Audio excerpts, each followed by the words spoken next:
So, I don't want I don't want this to be like a macabre subject or anything like that, because really what I want to share with you is I want to give you some hope, and I want you to um, not have any regrets. Okay. I really don't want you to have any regrets. Um, in experiencing the loss of my sister, with her being murdered so suddenly in 2023, I never thought about death really until this happened. And it has made me look at life differently, how I spend time with people, who I spend my time with, um, the quality of time. It has really opened my eyes and just made me look at things differently than what I used to.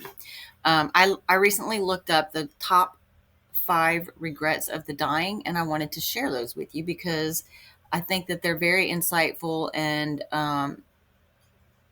they just they're important. These are the top 5 regrets of the dying. So these are people that are on their deathbed and what their biggest regrets are. And I think we could all learn something from this list of 5 regrets.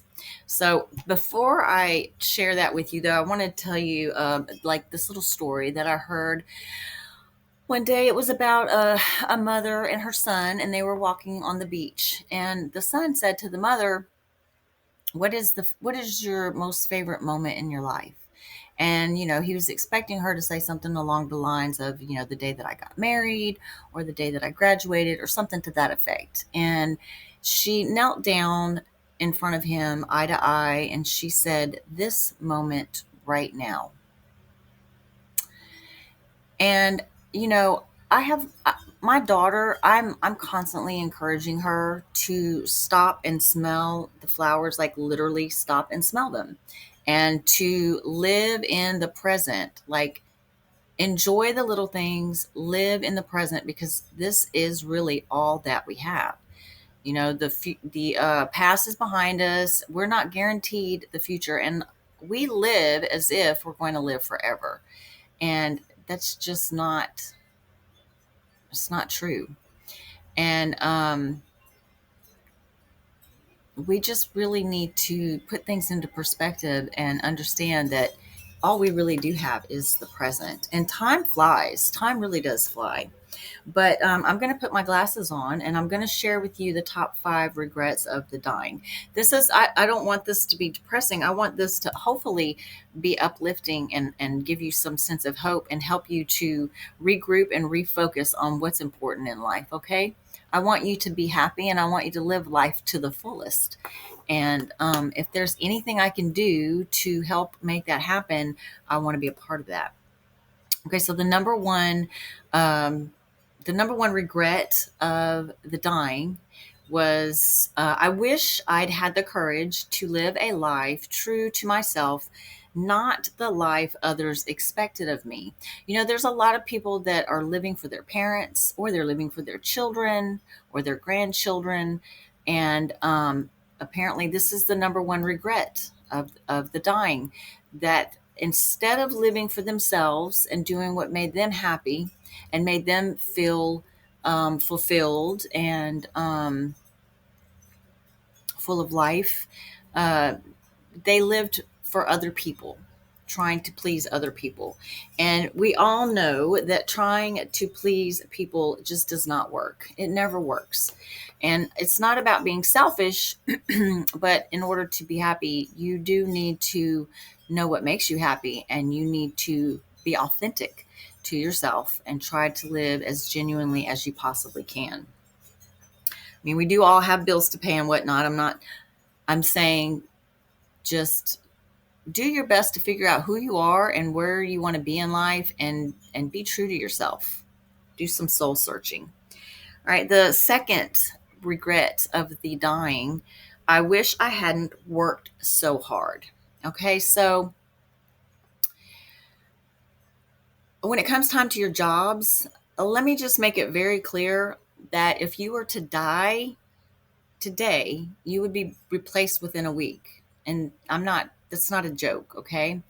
I see, my daughter, for instance, she really works hard, but her job, her career has improved and she's enjoying it more now. But at one time it was very difficult and she worked a lot of hours.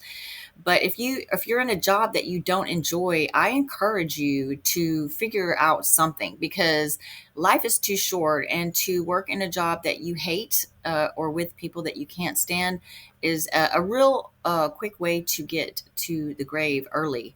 Um, some of us are just stuck because of the choices that we made. We didn't put education first. We didn't further our education with trade schools or whatever, and we're stuck. And that sucks. But we actually live in a time where we have access to the internet, and we have AI, and there, I mean, if you really want to figure something out, you can. There's really no excuse anymore. More people, more millionaires and entrepreneurs are being made now than ever because of the internet. So there's all kinds of things that you can do. Um, we're not in the not revolution, the industrial age. We're not in the industrial age anymore. So the number Oh, one other thing too. I did ask this elderly lady one time. I have always asked older people, like, what are like the biggest life lessons that you could pass on if you could? And one thing she said was, she now she was like, I regret all the time. This is what she said. She regretted all the time that she spent cleaning baseboards, because this woman was the type of woman that would get on her hands and knees, scrubbing the baseboards, bleaching the bathtub, scrubbing the toilet, all this kind of stuff. And she told me that her biggest regret was all of the meticulous um, time that she spent cleaning. Because one thing, people, when people go to your memorial service, nobody says, "Oh, Gertrude, she had a very clean house. She was an excellent housekeeper." Nobody ever says that, okay? And we all live, be comfortable, don't live in a pig pen, but just, make sure your dishes are done, your laundry's taken care of, your floors are vacuumed. But as far as like spending hours and hours and hours on things, I tend to agree with her. I used to be a perfectionist, and I used to spend hours organizing. I would label things. I don't do that anymore. Life is too short. Now, it does make some people feel better, and if that's your thing, go for it. But if it's not, don't do it. All right. So the number three, uh, regret of the dying. I wish I had the courage to express my feelings. Now, that's not something that I have any issues with. I have always been able to express my feelings almost to the detriment of myself. But yes, a lot of people will not say how they really feel. They will not be forthright in their feelings for fear of offending someone. Be true to yourself when it comes time to who you are, and then also be true to your feelings. The fourth thing is they wished that they had stayed in touch with their friends. So a lot of people lose touch with friends. COVID really did a number on us. It actually made a lot of people into introverts that were extroverts at one time. I was an extrovert at one time. And ever since COVID, being used to being locked down for 2 years turned me into a bit of an introvert. However, I do have a few close friends, and I wish that I could see them more. So that is one of the that's the fourth dying regret. So that is something that I'm personally going to take into consideration and try to do more of, spend more time with friends. And the number five, the last one, the number fifth regret of the dying, I wish I had let myself be happier.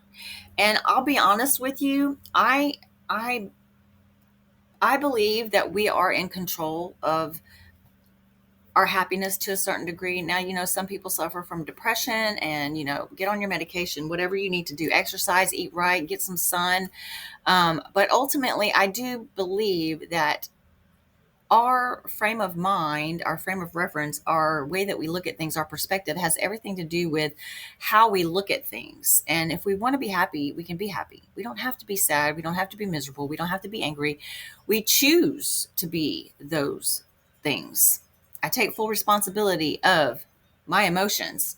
When somebody says, "Oh, well, he made me mad." No, you allowed him to make you mad. You are in full control of your emotions. You're in full control of your responses. You're in full control of your feelings.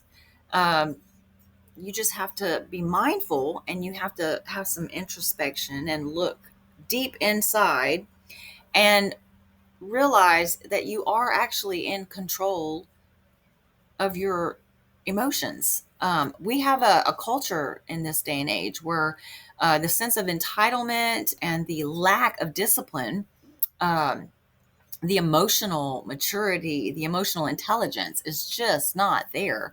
They don't teach it in school. Emotional intelligence is not taught in school. It's not. And it's something that our culture desperately needs our young people to learn, even our older people. There's a lot of people my age that lack emotional intelligence, and they just kind of sit in it, and they just like to be there in it. So um, I encourage you, though, book that plane, write that book, start that YouTube channel, um, dream, and look at these 5 regrets of the dying as 5 tips on how to live your life to the fullest and what not to do. Because, like I said, I think these are crucial things that these people, the top 5, these are things that we should be paying attention to. Okay. And like I said, I never even really thought about any of this stuff until I lost my sister. But death changes people, and it makes you see things differently. It makes you appreciate life more. And if you still have breath in you, then you still have hope. And at least here, well, while we're doing our business here on this planet, our true home and our true life is in heaven with God. But while we're here, we really need to make the best of it and live life to the fullest. So I hope that this video inspired you and it didn't depress you, and that it opened your eyes and kind of made you look at things a little bit differently. And I hope it inspired you to get out there and live more, and live in the moment and love those around you. Be careful who you spend your time with, okay? Don't go around energy drainers. Go around people that lift up your spirits and that make you want to be the best person you can possibly be. Okay? All right. Bye for now. The fifth and final regret of the dying is that they wish they would have allowed themselves to be happy. And listen, I really do believe that happiness is a state of mind. Um, you choose you choose how you want to feel. You literally do. Now other people can influence you, they can affect your mood, but you ultimately have the power over your thoughts and your actions and the way that you respond. So that's powerful, and you have to recognize that you absolutely have that control. So if you want to be happy, be happy. Make up your mind to be happy, because you do only live once. Be happy. I'm just as guilty of this as anybody else. We often live as if the future is guaranteed, as if we're always going to have time. But in reality, all we really have is now. So instead of waiting for some distant future, book that flight, write that book, start that YouTube channel, start that business, propose to that girl. Don't put off your dreams. Take a chance, see what happens. No pain, no gain. I want nothing but the best for you. So please live your life to the fullest. God bless.